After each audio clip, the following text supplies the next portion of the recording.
Sebelum Bank Mandiri rilis laporan keuangan Q2 untuk 2024, coba kita lihat kinerja BMRI di sepanjang tahun 2024 ini. Kita akan melihat sampai di laporan individual bulan Mei tahun 2024, dan kita akan coba memprediksi apakah laba bersihnya di Q2 ini akan lebih tinggi atau naik dibanding dengan laba bersih pada Q1 2024.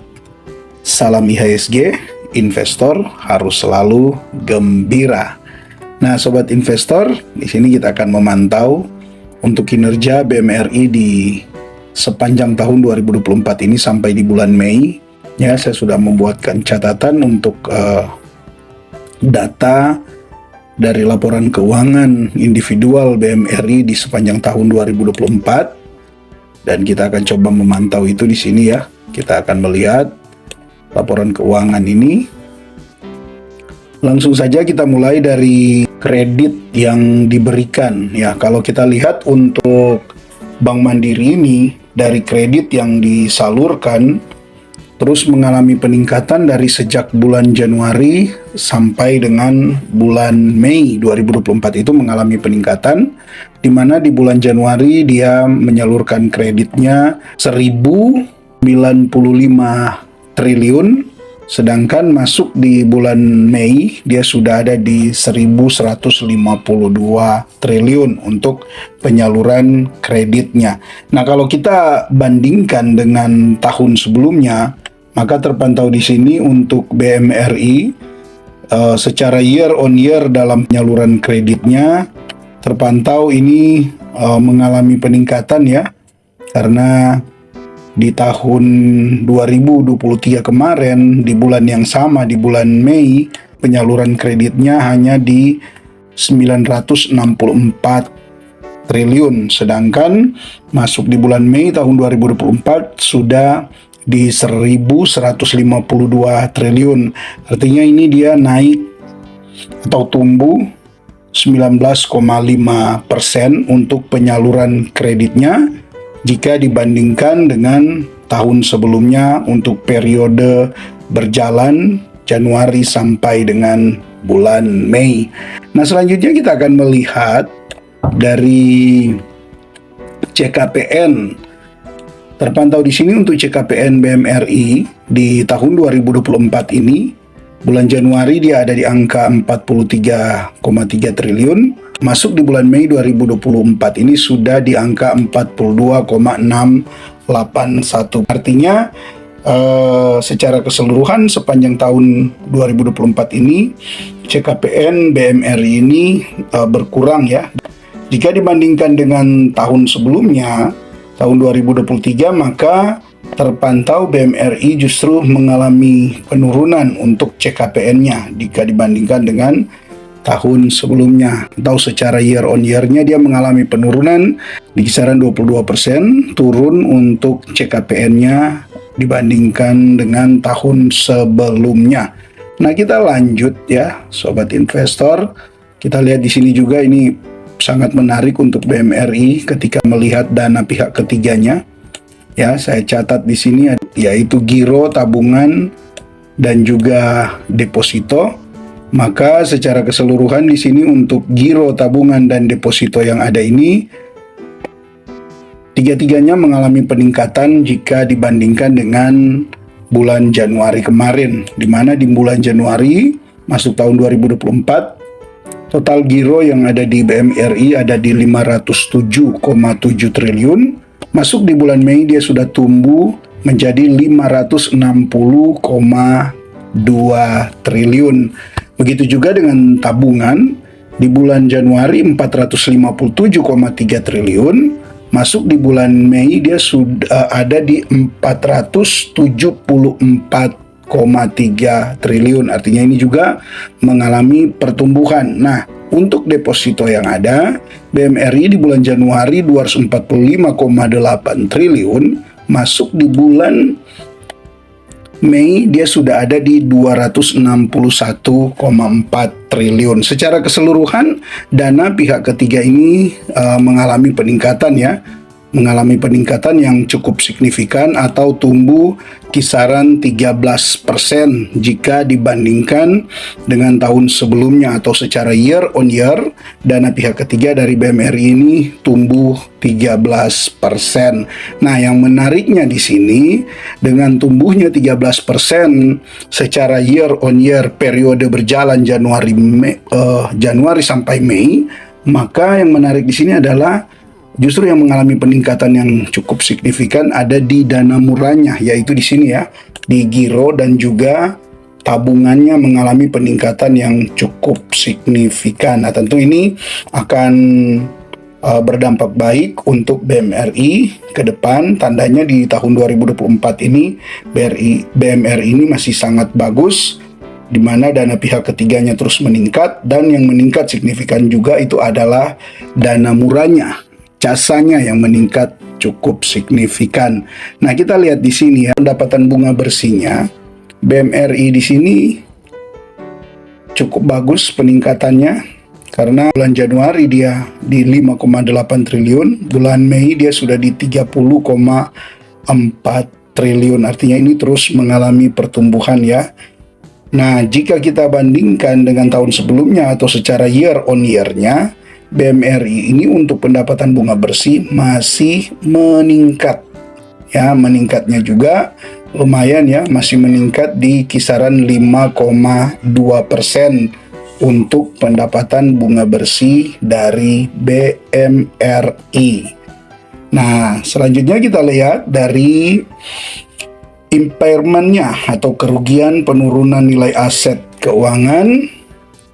BMRI di tahun 2023 ini mengalami peningkatan ya, yang cukup tinggi juga. Setiap bulannya dia mengalami peningkatan di sini. Namun bisa kita lihat jika dibandingkan dengan tahun sebelumnya, justru impairment-nya ini mengalami penurunan di kisaran 4,2% ya. Nah, untuk beban operasional sendiri untuk BMRI bisa Anda lihat di sini ya, di 5 bulan terakhir ini memang memasuki di bulan Juni justru dia agak menurun ya, dia menurun untuk beban operasionalnya. Nah, kita lanjut untuk lihat ini dari laba bersih. Terpantau di sini laba bersih BMRI di bulan Januari di 3,8 triliun, masuk di bulan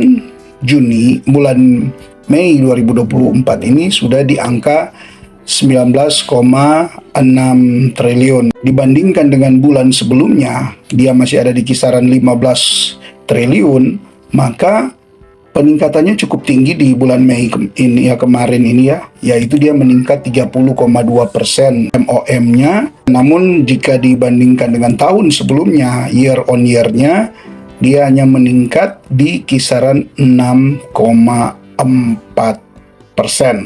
Nah, jadi dari data ini teman-teman bisa kita lihat ya, kalau di sini sampai di Q1 untuk laporan individualnya dia ada di angka 11,1 triliun bulan Maret 2023. Maka kalau kita mencoba untuk memprediksi laba bersih di tahun 2024 ini untuk Q2-nya, maka bisa kita lihat ya, kalau dari 19,6 ini dikurangi 11 ini, maka dia sudah ada di kisaran 8,5 triliun secara untuk 2 bulannya. Nah, sedangkan untuk dia sampai di 11,1 triliun ini, ya kisaran dia tinggal butuh di kisaran 2,6 triliun. Nah, maka dengan peningkatan di setiap bulannya ini masih tergolong stabil ya, di 2 bulan terakhir ini di kisaran 4 triliun, maka dengan dia tinggal membutuhkan 2,6 triliun untuk sama dengan Q1-nya, maka prediksi untuk Q2 ini kemungkinan besar dia masih akan lebih tinggi dibanding dengan Q1-nya kemarin.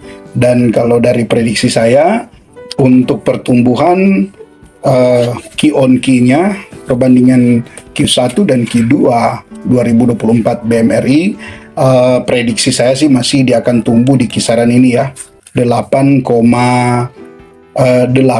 sampai 13% untuk pertumbuhan dari BMRI di Q2 nanti jika dibandingkan dengan Q1 2024. Dan ini hanya prediksi ya, karena nanti tentu kan yang akan dilihat juga ketika masuk di laporan Q2 itu sudah laporan komprehensifnya, laporan gabungan.